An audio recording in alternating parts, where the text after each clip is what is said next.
Hello everyone, welcome back to Rekha legal IQ channel. So ఈరోజు మనం family లాలోని second చాప్టర్ని చూస్తున్నాం. So ఇక్కడ మనం సెకండ్ చాప్టర్లో కంప్లీట్లీ మ్యారేజ్ దాని యొక్క టైప్స్ ఏంటి అండ్ ఏం రూల్స్ అంటే ఇలాంటి రూల్స్ వల్ల మ్యారేజ్ అనేది successful Hindu marriage according to Hindu marriage law ఏమేమి సాటిస్ఫై చేస్తే అది ఒక పర్ఫెక్ట్ మ్యారేజ్ అని అంటారు, అంటే వ్యాలిడ్ మ్యారేజ్ అని అంటారు. సో ఎలా చేసుకుంటే అది లైక్ వాయిడ్ మ్యారేజ్ అవుతుంది అనేసి వాటి గురించి మనం తెలుసుకుందాం. సో ఫస్ట్ మ్యారేజ్ అంటే ఏంటి, దాని యొక్క డెఫినేషన్ ఏంటని చూద్దాం. సో ఇక్కడ చాలామంది ఆథర్స్, ఇంగ్లీష్ ఆథర్స్ వాళ్ళందరూ వాళ్ళ యొక్క డెఫినేషన్స్ ఇచ్చారు వాళ్ళకి తెలిసినంత వరకు. ఒకసారి చూద్దాం ఇక్కడ.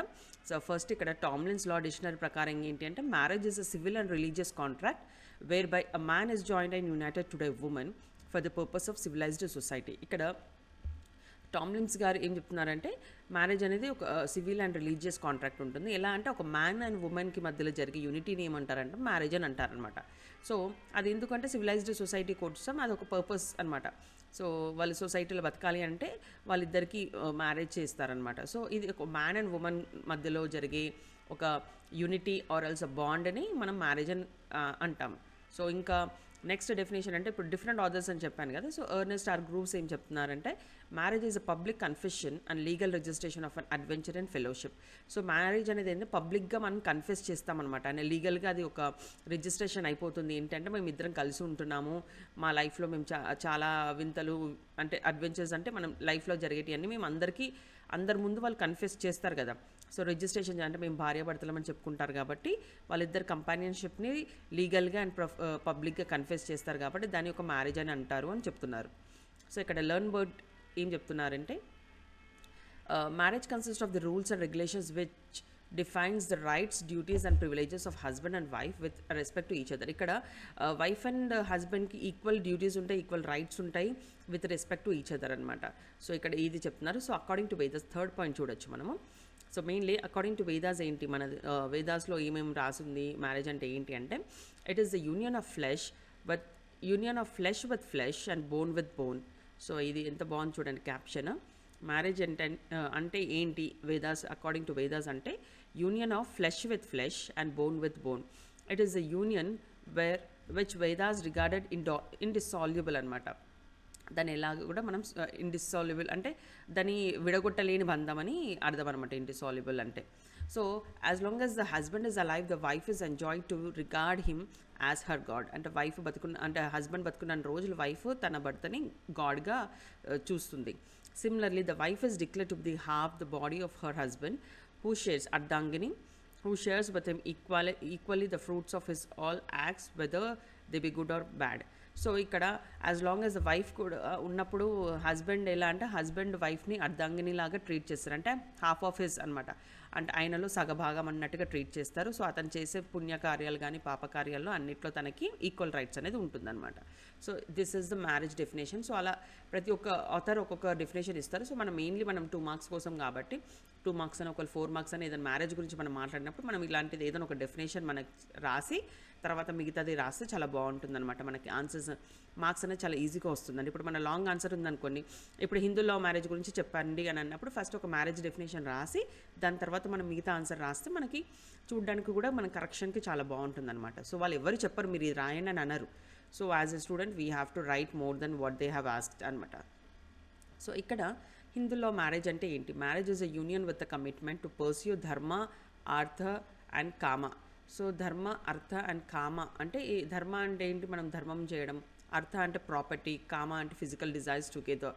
సో ఇవన్నిటి ఒక యూనియన్ని మనం మ్యారేజ్ అని అంటారనమాట, అది ఒక కమిట్మెంట్ లాగా. So is Hindu marriages sacramental or contract. A marriage to be sacramental shall comprise of the following features. So ఇది ఏదైనా సేక్రెడ్ అంటే చాలా ఇప్పుడు డివైన్ అని అంటాం కదా, ఇప్పుడు డివైన్ థింగ్ అని అంటాం మ్యారేజ్ అనేది. సో ఇది సేక్రెడా లేదా నార్మల్గా కాంట్రాక్ట్ లాగా చేసుకుంటున్నారా అని ఏంటి ఇది, ఇప్పుడు హిందూ మ్యారేజ్ అనేది కాంట్రాక్ట్ పరంగా వస్తుందా లేదా సేక్రెడ్ పరంగా వస్తుందా అని అంటే, ఇక్కడ ఏం చెప్తున్నారంటే కొన్ని ఫీచర్స్ ఉంటాయి, వాటిని కాంప్రమైజ్ అంటే వాటికి ఒకవేళ మనం ఏమంటారు సాటిస్ఫై చేస్తేనే మనం హిందూ మ్యారేజ్లో ఉన్నట్టుగా అనమాట. సో కొన్ని రూల్స్ అనేవి ఉంటాయి. సో ఇక్కడ చూడొచ్చు, ఇట్ ఈస్ పర్మనెంట్ అండ్ ఇండిసాల్యుబుల్. ఇక్కడ చూడొచ్చు చెప్పారు కదా ఇది లైఫ్ లాంగ్ ఉండేదన్నమాట. పర్మనెంట్‌గా ఉంటుంది. దాన్ని ఎలాంటి దాన్ని విడగొట్టలేని బంధం అని అంటారు కదా మనం తెలుగులో గూడా. సో, అదే అనమాట. So, it is eternal valid not merely in this life but lives to come. So, ఇక్కడ ఇదేంటంటే ఎటర్నల్ అంటే ఇప్పుడు జన్మాంతర బంధం అని అంటారు కదా! సో, ఇక్కడ ఏంటంటే ఇప్పుడు ఈ లైఫ్ వరకే ఇది ఒక శాశ్వతం కాదు. అంటే అకార్డింగ్ టు వేదాస్ అనమాట. హిందూ మ్యారేజ్ యాక్ట్ ప్రకారంగా ఈ లైఫ్ వరకే ఇది శాశ్వతం కాదు. ఇంకా జన్మలకి కూడా ఈ బంధం అనేది ఉంటుంది అన్నట్టు దీనికి అర్థం అనమాట. Okay. So it is a holy union performance of the religious ceremonies is essential. So holy union అంటే ఇప్పుడు మనం దేవుడు సాక్షిగా మనం పెళ్లి చేసుకుంటాం కాబట్టి అది ఒక హోలీ యూనియన్ లాగా అవుతుంది. అంటే భగవంతుడు సాక్షిగా అన్నట్టు. భగవంతుడు సాక్షిగా ఇద్దరం కలుస్తున్నాం అన్నట్టు. యూనియన్ అంటే అంతే కదా, ఫ్యామిలీస్ కలవడం కానీ ఇద్దరు పర్సన్స్ కలవడం కానీ. సో ఇక్కడ హిందూ లా ఆఫ్ మ్యారేజ్ అంటే ఏంటి, why Hindu marriage is not completely a contract, ఎందుకు దాన్ని కంప్లీట్లీ కాంట్రాక్ట్ అనట్లేదు, సేక్రమెంటల్ అండ్ కాంట్రాక్ట్ అని అంటున్నారు అంటే contract between two minors is void ab initio. So మనకి ఇది మన టాట్స్లో కానీ కాంట్రాక్ట్స్లో కానీ ఉంటుంది కదా, వాయిడ్ అబ్ ఇనిషియో అంటే ఫ్రమ్ ద బిగినింగ్ అనేది అది తప్పు అనమాట. ఇద్దరి మైనర్స్ కింద పెళ్లి జరిగితే అది తప్పు. So but not so in the case of marriage under Hindu marriage act. అంటే ఇప్పుడు ఏదైనా జనరల్లీ మనం కాంట్రాక్ట్స్ అనేది ఇప్పుడు మైనర్స్ కింద మనం కాంట్రాక్ట్ చేసామనుకోండి, so it's a wide contract కదా. మైనర్స్ ఒకవేళ కాంట్రాక్ట్లో మైనర్స్ అనే వాళ్ళు ఇన్వాల్వ్ అయ్యారంటే అది ఫస్ట్ నుంచే అది వాయిడ్ అయిపోతుంది, అంటే అది ఎలాంటి చెల్లుబాటు కాదు. కానీ పెళ్లిలో మాత్రం మైనర్స్ కూడా పెళ్లి చేసుకోవచ్చు అనేది హిందూ మ్యారేజ్ యాక్ట్ ప్రకారంగా ఉంది. అంటే మనం పాతకాలంలో చూస్తుంటే పెద్దవాళ్ళు అంటే చిన్నపిల్లలకే పెళ్లి చేసేవాళ్ళు కదా ఫస్ట్. సో ఖచ్చితంగా ఇది అనేది వ్యాలిడ్ అనేది ఉందన్నమాట. ఇదంతా మనం బిఫోర్ ఇప్పుడు గురించి కాకుండా బిఫోర్ గురించి మనం మాట్లాడుతున్నాం. So conclusion, it is both a sacramental and a civil contract. So ఏంటి అంటే అది సేక్రమెంటల్ కూడా అండ్ సివిల్ కాంట్రాక్ట్ కూడా అని చెప్తున్నారు. అంటే కంప్లీట్లీ ఒకటి కాంట్రాక్టే కాకుండా అది సేక్రమెంటల్ అంటే చాలా డివైన్తో కూడుకుంది, లేదా ఏమంటారు చాలా ఉత్తమమైనది, లేదా చాలా మంచిది. అదే సంథింగ్ సేక్రమెంటల్ అంటే ఏంటి, ఇప్పుడు భగవంతుడు సాక్షిగా పెళ్లి చేసుకున్నారని అంటారు కదా, సో అట్లా అది అనమాట. సో నాకు అది కరెక్ట్ వర్డ్ రావట్లేదు తెలుగులో ఏం చెప్పాలి సేక్రమెంటల్ అని. So one could marry at any age or there was no lowest age of marriage. Inter-religious and inter-caste marriages were prohibited, but the later could be sanctioned by customs. Marriage was indissoluble, divorce was not permitted unless recognized by the custom. Death did not dissolve a marriage, and therefore a widow could not remarry unless permitted by customs to do so. So మనం ఇక్కడ ఉన్న options అని చూస్తే మనం పాతకాలంలో వాటి గురించి మాట్లాడుతున్నారు. అంటే మ్యారేజ్ ఒకసారి జరిగిందంటే దాన్ని మనము తెంచుకోలేని బంధం అన్నట్టు. డైవర్స్ కూడా అప్పుడు పర్మిషన్ లేకుండే, ఎందుకంటే మళ్ళీ ఇప్పుడు death did not dissolve a marriage అంటే ఇప్పుడు ఒక మనిషి చనిపోయాడంటే అది మ్యారేజ్ని ఏమంటారు డిజాల్వ్ చేయకపోతుంది, అంటే మ్యారేజ్ కాదు అని చెప్పడానికి లేకుండా. ఎందుకంటే అప్పట్లో భార్యని కూడా వితంతువుని కూడా మళ్ళీ పెళ్లి చేసుకోవడానికి ఛాన్స్ ఇవ్వకపోతుంది. ఇక్కడ చూడొచ్చు, ఇక్కడ there for widow could not remarry unless permitted by the customs. So వాళ్ళ ఆచారాల్లో ఉంటేనే వాళ్ళు రీమ్యారేజ్ చేసుకుంటారు, లేకపోతే భర్త పేరు మీదనే తన యొక్క భార్య అనే ఆమె తన పేరు మీదనే ఉండిపోయేదన్నమాట భర్త ఒకవేళ చనిపోతుంది. సో ఇలాంటివన్నీ పాతకాలం విషయాలు ఇవన్నీ మాట్లాడడం. So we have to mention definitely. ఇప్పుడు మనం హిందూ మ్యారేజ్ యాక్ట్ కొత్తది మాట్లాడుతున్నప్పుడు పాతది ఎలా ఉంటుందని కూడా మనం మ్యారేజ్ గురించి చెప్పాలి కాబట్టి, సో అదన్నీ పాయింట్స్ గుర్తుపెట్టుకోండి. అంటే ఇప్పుడు మనం లా టర్మినాలజీలో రాయాలి కాబట్టి సో ఇవన్నీ ఇట్లా చూసుకోవచ్చు. So first Hindu marriage act. ఇప్పుడు మనం ఫ్యామిలీలో అంటేనే ఫస్ట్ మనకు వచ్చేది హిందూ మ్యారేజ్ యాక్ట్. అంటే మన హిందూస్ కోసం ఒక యాక్ట్ అనేది ఉందన్నమాట. దాంట్లో ఏమేమి రూల్స్ ఉంటాయి ఏంటనేది చూద్దాము. అది ఎప్పుడు చేశారంటే 1955. సో హిందూ మ్యారేజ్ యాక్ట్ 1955 ప్రకారంగా ఏంటి మ్యారేజ్ అంటే. So generally nature of Hindu marriage అంటే ఏంటి, సేక్రమెంట్ ఆర్ కాంట్రాక్ట్ అని అడుగుతుంది. It is believed among Hindus that every Hindu is under a religious obligation to discharge their debts, Pitrurin, Devrin and Rishirin. Rishirin is discharged by getting education, Devrin is discharged by prayer and by making gift. But for the discharge of Pitrurin, a Hindu must have his own son who is supposed to perform funeral rites and to give sacred obligations to the ancestors on their death for the salvation. Marriage is also necessary among Hindus because all the religious ceremonies and rites are to be performed in this companionship of his wife, otherwise there will not be bear any fruits. So ఇక్కడ మనకి 3 రుణ్స్ అని ఉన్నాయన్నమాట. దేవ రుణం అంటే ఏంటి, రిషి రుణం అంటే ఏంటి, పితృరుణం అంటే అందరికి తెలిసిందే కదా. సో మన తండ్రి యొక్క రుణం తీర్చుకోవడానికి కొడుకు అనే వాళ్ళు ఉండాలి ఖచ్చితంగా. కొడుకు అనేది కొన్ని పర్టికులర్ అంటే సెరమనీస్ అలా చేస్తేనే తండ్రి యొక్క రుణం తీర్చుకున్నట్టు కానీ వాళ్ళకి లేదా పిండ ప్రదానం చేయడం అవన్నీ ఉంటుంది కదా. సో దానికోసం మాట్లాడుతున్నారు అనమాట. సో ఇలాంటివి రుణాలు ఉంటాయి అని చెప్తున్నారు. So from the Rigveda period marriage was considered as a sacramental union. A marriage is a union of flesh with flesh and bone with bone. It is a union which is indissoluble. As long as her husband is alive, the wife is enjoined to regard him as her God.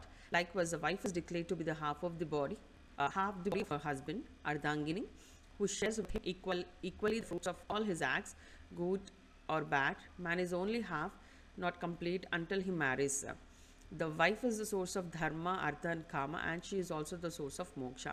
So ఇక్కడ ఏమంటున్నారంటే ఒక person అనే అతను generally ఇంకా అంటే ఒక మగవాళ్ళు ఉన్నారు అనుకోండి, ఎవరైనా ఒక మ్యాన్ ఉన్నారు, సో అతను హాఫ్ అనమాట. So man is only half అంటున్నారు, not complete until he marriage. And అతను పెళ్లి చేసుకున్నంత వరకు తను ఒక అంటే కంప్లీట్ అవ్వని మనిషి, అంటే ఒక హాఫే ఉన్నాడు అతను. ఎప్పుడైతే తను పెళ్లి చేసుకుంటాడో తను కంప్లీట్గా ఒక మనిషిలాగా అంటే కంప్లీట్గా ఫుల్ఫిల్డ్ పర్సన్ లాగా ఉంటారనమాట. ఎందుకంటే వైఫ్ అనే తను ఏంటి అంటే ధర్మకి, ఆర్ధకి అండ్ కామ వీటికి అండ్ మోక్షానికి కూడా కారణం అనమాట. సో ఇది మన అకార్డింగ్ టు రిగ్వేద ప్రకారంగా ఇది చెప్తున్నారు. అంటే అర్ధాంగిని అని అన్నాం కదా, హాఫ్ ఆఫ్ ది బాడీ, అంటే ఒక హస్బెండ్ యొక్క హాఫ్ ఆఫ్ ది బాడీలో వైఫ్ కూడా ఉంటుంది అని అంటాం కాబట్టి ఇద్దరికి ఈక్వల్ కాబట్టి అంటే unless he gets married he is not a complete person అనమాట. సో ఇది దానికి ఒక రీజన్ మనం పైన చదివిన. సో అది మనకి ఇక్కడ చెప్తున్నారు అనమాట, wife is the source of. ఇక్కడ ఈ పాయింట్ గుర్తుపెట్టుకోవాల్సింది ఏంటంటే, ఎక్స్ట్రా పాయింట్ ఏంటంటే, the wife is the source of the dharma, artha and kama, and she is also the source of మోక్ష.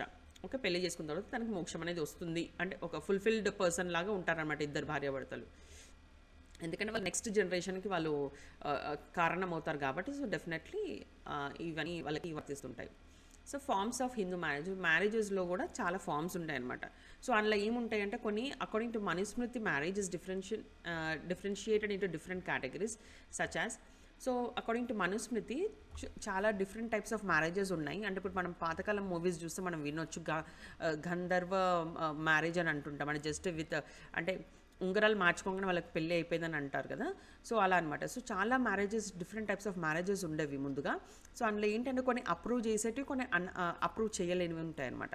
సో అప్రూవ్డ్ మ్యారేజెస్ అంటే ఏంటి, అన్అప్రూవ్డ్ మ్యారేజెస్ అంటే ఏంటి అని చూద్దాం ఒకసారి. So approved forms of marriage అంటే 4 ఉన్నాయి. ఏంటి అంటే బ్రహ్మ, దైవ, ఆర్ష అండ్ ప్రజాపత్య. సో ఇక్కడ ప్రజాపత్య ఇవన్నీ టెక్స్ట్ బుక్ ఇన్ఫర్మేషన్ నేను అన్ని టైప్ చేశాను. సో బ్రహ్మ అంటే ఏంటి, it is widely accepted in Indian society and it is still practised in Indian culture. In this type of marriage the daughter is presented to a man chosen by her father to be her husband after being decorated with the diamonds and accessories. The man is typically intelligent about the Vedas. Another name for this type of union is Brahma Vivaha. So ఇక్కడ దీన్ని ఏంటంటే తండ్రి తన కూతుర్ని ఒక పర్సన్కి ఇస్తాడు, ఎవరైతే తను వేదాస్లో చాలా పర్ఫెక్ట్ ఉంటారో. సో తండ్రియే చూస్ చేస్తాడనమాట ఒక అల్లుడిని. సో తన కూతుర్ని డైమండ్స్ అండ్ అన్ని నగలతో అలంకరించి తన కూతుర్ని ఆ యొక్క పర్సన్కి వివాహం చేస్తారు. సో దాన్ని ఏమంటారంటే బ్రహ్మ వివాహం అని అంటారనమాట. సో ఎందుకంటే ఆ పర్సన్ చాలా తెలివైన వాడు కాబట్టి అతనికి నా కూతుర్ని ఇవ్వాలి అన్నట్టుగా. సో అప్పట్లో దీన్ని చాలా అంటే పర్సన్ చాలా ఇంటెలిజెంట్ వాళ్ళకి ఇస్తారనమాట. సో అంటే ఇతను చాలా ఇంటెలిజెంట్ ఉన్నాడు, చాలా వేదాస్ అన్నిట్లో అన్ని పర్ఫెక్ట్ ఉన్నాడు, సో ఇతనికి నా కూతుర్ని ఇవ్వాలి అన్నట్టుగా వెళ్ళి డైరెక్ట్ కూతుర్ని తీసుకొని ప్రజెంట్ చేసేవాళ్ళు అనమాట. సో ఈ టైప్ ఆఫ్ మ్యారేజ్ని ఏమంటారు బ్రహ్మ వివాహ అని అంటారనమాట. సో ఇది యాక్సెప్టబుల్. సో ఇంకొకటి ఏంటి దైవ వివాహ. The father offer his daughter to the priest in exchange for a sacrificial payment known as దక్షిణ. సో ఇక్కడ సెకండ్ ఏంటి, దైవ అని చెప్పగానే మనం ఇక్కడ చూడొచ్చు, అంటే దేవుడికి దక్షిణం. ఇప్పుడు మనం పంతుల దగ్గరికి వెళ్తే మనం దక్షిణం ఇస్తాం కదా, పైసలు ఇచ్చేదానికి బదులు ఇక్కడ ఏం చేశారంటే ఇక్కడ ఫాదర్స్ తన యొక్క కూతుర్ని ఒక ప్రీస్ట్, ఎవరైతే పంతులు కానీ ప్రీస్ట్ ఉంటారు కదా, వాళ్ళకి దక్షిణ పరంగా పైసలు అలాంటివి ఇవ్వకుండా తన కూతుర్నే ఇచ్చేవాళ్ళు అనమాట దక్షిణలాగా. సో ఇది దైవ మ్యారేజ్ అనమాట. So in this type the father looked for a suitor for his daughter, but the fact that a daughter was offered as dakshina distinguishes the lessons the significance of this type of marriage from Brahma. అంటే ఇక్కడ ఏంటంటే కూతురికి ఎక్కువ importance ఇచ్చినట్టుగా అనిపించట్లేదు, అంటే తన పైసలు తను తీర్చుకోవడానికి దక్షిణ రూపంగా తన కూతుర్ని ఇచ్చారు కాబట్టి ఇది చాలా బ్రహ్మ వివాహం కన్నా కొంచెం తక్కువ కేటగిరీలోనే వస్తుందన్నమాట దైవ వివాహం అనేది. ఓకేనా, అంటే ఇప్పుడు బ్రహ్మ వివాహంలో ఎలా అంటే అట్లీస్ట్ ఒక పర్సన్ చాలా మంచిగా ఇంటెలిజెంట్ ఉన్నాడు, అన్ని రకాలుగా ఫిట్ ఉన్నాడు అని తెలిసిన తర్వాత తన తండ్రి కూతుర్నిచ్చాడు. So it is accepted. ఎవరైనా సరే ఇప్పుడు అల్లుడైన వారు చాలా మంచిగా ఉండాలని అనుకుంటాం కాబట్టి అది ఒక యాక్సెప్టెడ్. బట్ ఇక్కడ ఏంటంటే జస్ట్ అంటే మనీ కానీ అయితే ఇప్పుడు అంటే జస్ట్ ఒక దానికి ఒక ఎక్స్చేంజ్ లాగా అయిపోయింది అనమాట. ప్రీస్ట్కి పైసలు ఇవ్వాల్సిన బదులుగా కూతుర్ని ఇచ్చే వరకు ఇక్కడ దానికి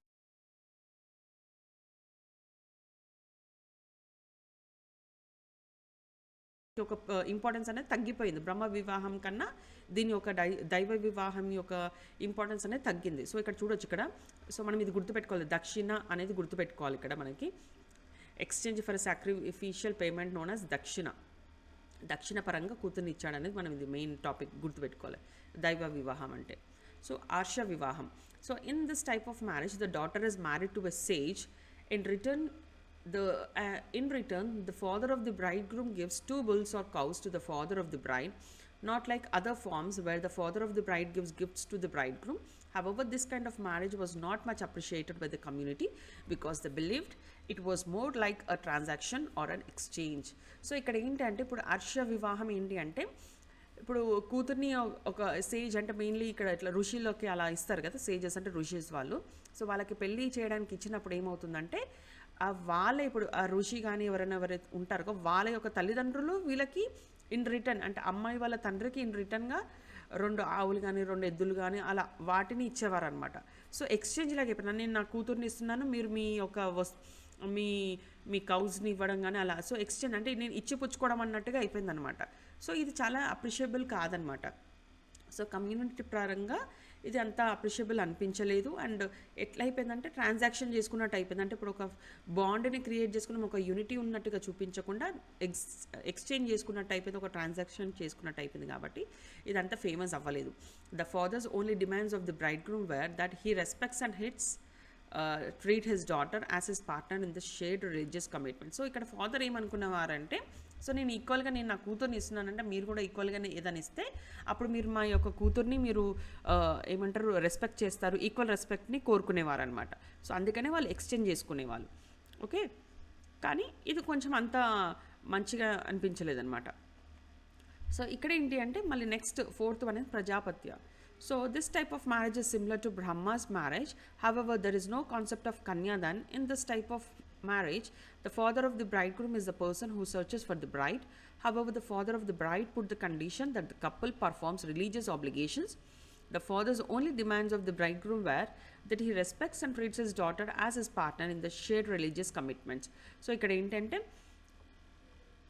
ఇక్కడ కన్యాదానం అనే కాన్సెప్ట్ అయితే ఏం లేదు. బట్ స్టిల్ ఏంటి అంటే ఫాదర్ అండ్ బ్రైడ్ గ్రూమ్ వాళ్ళు ఏంటంటే ఫాదర్ ఏం అడిగేవారు బ్రైడ్ గ్రూమ్కి అంటే అబ్బాయికి ఏమని అడిగేవారంటే నా కూతుర్ని ఈక్వల్గా మీరు ట్రీట్ చేయండి, ఈక్వల్గా రెస్పెక్ట్ ఇవ్వండి అన్నట్టు. And you treat her as your partner అన్నట్టుగా. అండ్ ఇక్కడ రిలీజియస్ ఏమంటారు religious performing the religious obligations అంటే ఇప్పుడు మన ఉంటుంది కదా ఏదైతే మన యొక్క అంటే ఇప్పుడు 7 సప్తపది అని అంటాం కదా మనం. ఆల్సో అలాంటివన్నీ రిలీజియస్ పర్ఫార్మెన్సెస్ అన్ని చేసిన తర్వాత కూతుర్ని వివాహం చేసేవారు అనమాట. సో దీన్ని ప్రజాపత్య అని అంటారనమాట. సో ఇది దీని టైప్ ఆఫ్ ఇప్పుడు ఈ 4 అనేది అప్రూవ్డ్ అనమాట. సో ఇంకొకటి చూద్దాం, అన్అప్రూవ్డ్ ఫార్మ్స్ ఆఫ్ మ్యారేజెస్ అంటే ఏంటి, which is not recognised by the society అనమాట. It is neither accepted nor recognised by the society these type of marriages. అంటే ఏంటి, మనం పాత సినిమాల్లో వింటూ ఉంటాం అసుర మ్యారేజ్ అంటే ఇప్పుడు అసుర వివాహము, గంధర్వ వివాహం మనం ఆల్రెడీ మాట్లాడాం కదా, రాక్షస వివాహం, పైశాచ వివాహం. సో అసుర అంటే మనకు అక్కడ ఆ వర్డ్లోనే మనకు మేము తెలిసిపోతుంది. Girl is given in marriage once the bride groom bestows in the brides for the all conceivable wealth. For this type of marriage is the most frowned upon. The bride is traded for money provided by the bridegroom, signifying that she is bought much like a business transaction. So ఇక్కడ ఏంటంటే పైసలు ఇచ్చి కొనుక్కునే వాళ్ళు అనమాట. So అసుర marriage అని అంటారనమాట. అంటే తండ్రికి పైసలు ఇచ్చి అమ్మాయిని తీసుకునేవాళ్ళు. సో ఇక్కడ ఏమైపోయిందంటే లైక్ బిజినెస్ ట్రాన్సాక్షన్ లాగా అయిపోయింది అనమాట. సో దీన్ని అసుర మ్యారేజ్ అంటారు. సో ఇదంత మంచిది కాదు, అంటే ఇది అంత అప్రిషియబుల్ కానీ మ్యారేజ్ అనమాట. ఇక్కడ గంధర్వ మ్యారేజ్ అంటే ఏంటి అంటే in this type of marriage the consent of the parents is not required because the man and the woman decided to wed each other out of mutual lust. without following any religious rites or ceremonies or getting the parents' approval, the man and the woman unite physically because of this Gandharva marriage is distinct and improper. So పాతకాల మూవీస్లో మనం చూస్తాం గంధర్వ వివాహం చేసుకున్నారని అంటారు కదా. So అట్లా అంటే ఎలాంటి రిలీజియస్ పర్ఫార్మెన్సెస్ చేయరు, ఏం చేయరు, ఫిజికల్గా వాళ్ళు కనెక్ట్ అయిపోయి వాళ్ళిద్దరూ అనుకుంటారన్నమాట, నువ్వు నా భర్త, నేను నీ భార్య అన్నట్టుగా అనుకొని ఫిజికల్ కనెక్షన్స్ ద్వారా వీళ్ళు ఒక మ్యారేజ్ పర్ఫార్మెన్స్ అనేది మ్యారేజ్ అని అనుకుంటారనమాట. సో నువ్వు ఇప్పటి నుంచి నా భార్య, నువ్వు ఇప్పటి నుంచి నా భర్త అన్నట్టుగా ఫీల్ అయిపోయి, సో దాన్ని గంధర్వ మ్యారేజ్ అంటారు. అండ్ ఈవెన్ ఉంగరాలు కూడా మార్చుకుంటారు. ఐ థింక్ అట్లీస్ట్ ఏదైనా ఒక గుర్తుగా కూడా ఇస్తారనమాట. మనం చూసాం కొన్ని మూవీస్లో కూడా, మనం రీసెంట్గా వచ్చిన అదేంటి శకుంతల మూవీలో కూడా చూసాం అనుకుంటా, ఐ హోప్. సో అట్లా, సో గంధర్వ మ్యారేజ్ అని ఉంటుంది, మీకు ఐడియా వచ్చిండొచ్చు ఇక్కడ. సో ఇంకొకటి ఏంటంటే అది కూడా యాక్సెప్టబుల్ కాదు, ఎందుకంటే ఇలాంటి రిలీజియస్ పర్ఫార్మెన్సెస్ చేయకుండా వాళ్ళంతా వాళ్ళు అట్లా కలిసి నువ్వు నా భార్య అని అనుకుంటా కూడా యాక్సెప్ట్ చేయడానికి లేదనమాట. ఎందుకంటే ప్రూఫ్ అనేది ఉండాలి కదా 10 మందిలో. సో ఆ ప్రూఫ్ లేదు కాబట్టి అది కూడా యాక్సెప్ట్ కాదు. Rakshasa. So it is the most brutal and unapproved marriage. The bride was abducted by her family, was tortured. So అంటే అమ్మాయిని తీసుకెళ్ళి కిడ్నాప్ చేసేసి ఫ్యామిలీని టార్చర్ చేసి మరి పెళ్లి చేసుకునేదాన్ని రాక్షస వివాహం అని అంటారు. So this is considered as a cruel because it involves the violent kidnapping of the brides and this type of marriage is generally done by the Kshatriyas community. So ఇప్పుడు రాజుల కాలంలో ఇలా చేసేవాళ్ళు కదా. సో అంటే ఇప్పుడు ఏంటి అని అంటే వెళ్ళి ఒక రాజ్యాన్ని వెళ్ళి మనం వాళ్ళు ఎప్పుడైతే ఆక్రమించుకుంటారో వాళ్ళ యొక్క ఆక్రమించుకున్న సమయంలో వాళ్ళ రాజుల యొక్క కూతుర్లను కానీ వాళ్ళని పెళ్లి చేసుకునేవారు. సో దీనికి క్షత్రియాస్ కమ్యూనిటీస్లో ఎక్కువ జరిగేది కాబట్టి దీన్ని రాక్షస వివాహం అని అంటారు. దాని తర్వాత పైశాచ అంటే ఏంటి, like forced into sexual relationship while she was unconscious due to intoxication or due to drugs. Practically it is a rape. Okay, so అలా చేసి కూడా ఫోర్స్ఫుల్గా చేసిన పైశాచిక అని అంటారనమాట. సో అది ఒకసారి మీరు చూసుకోండి, డెఫినేషన్స్ మీరు రాయాలి అని అనుకున్నప్పుడు ఒకసారి డెఫినేషన్స్ కూడా చూసుకోండి, స్క్రీన్ షాట్ తీసుకుంటే బెటర్. అండ్ ఇక్కడ నేను ఏం చెప్తానంటే Hindu marriage types and comparison. So నేను ఇక్కడ పిక్ ఎందుకు ఇచ్చానంటే